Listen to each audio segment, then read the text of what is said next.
useful for those of you who are self-isolating at the moment or who weren't in my lesson today for any reason, to have a little video on the future tense and how to form it, so that you can copy the notes down into your grammar book as if you were in the lesson and start having a go at these things for yourself. So the future tense is really, really easy. It doesn't take very long to pick it up, much easier than the past tense, which you've now covered. It involves just learning one verb and using it with an infinitive. So here we go. So we'll just have a title in your grammar books of the future tense. There's no fancy word for this one. So we use it to talk about events in the future.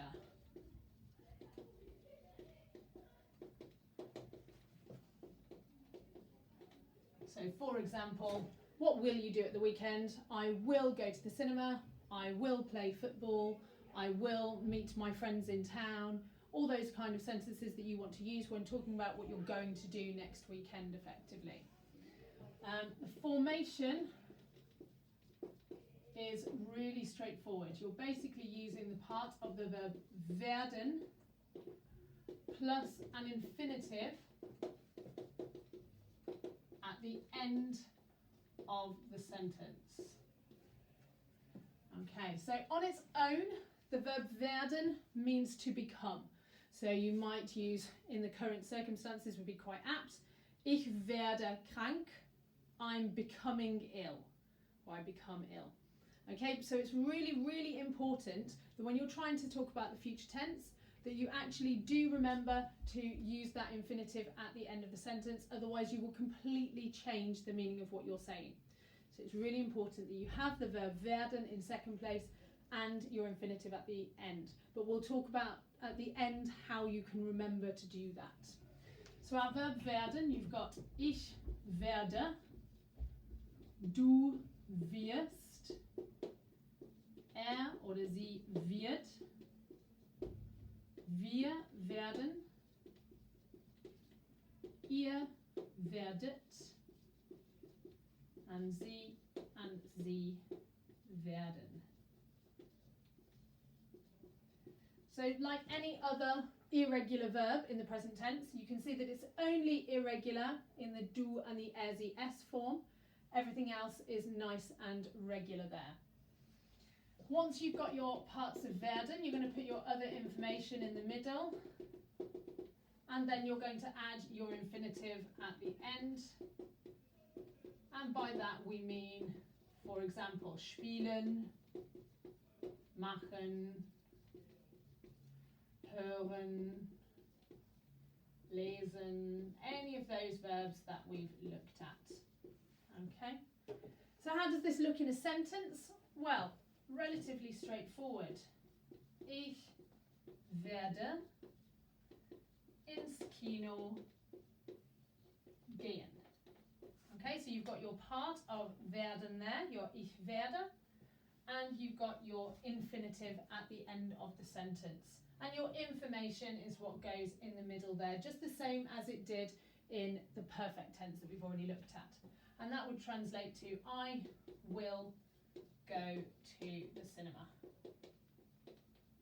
Okay, equally trying with a different one. Wir werden Fußball spielen. So once you've learned this verb werden, you really can do anything with the vocabulary that you've got. So we will play football. So think about all your hobbies phrases that we've covered. I will listen to music. What would that be? Have a think about it. So you should have ich werde Musik hören. Equally, you can pause this video at any point and have a go at some of these yourself. If you were to translate the sentence, we will go to town, what do you think? Follow your format. You've got wir werden in die Stadt gehen.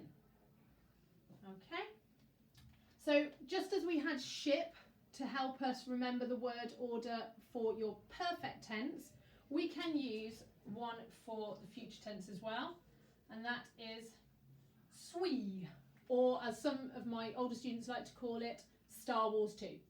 However you do it, I don't mind, it just helps you to remember. So you've still got your subject as your S, now you've got werden as your W, information is the same as it was before, and now you've got infinitive. So draw that table up and have a go. Write some of your own sentences into your table in your grammar notes and see what you can come up with. Over the next couple of weeks, I'll start uploading some materials for you, so some sentences that you can have a go at. I'm also going to put on some time phrases, both in the past tense and the future tense, so that you can start matching those up and including those, and talk to you a little bit about the word order rule for that.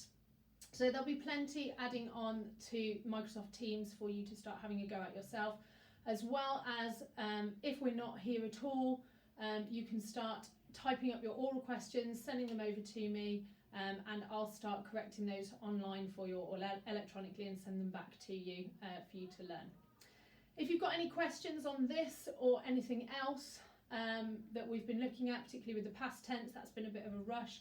If you just drop your question into the Microsoft Teams chat, it might be something that benefits everybody anyway, so I will answer it on there as quickly as I can get to it. Okay, hopefully see you soon guys, stay well, bye!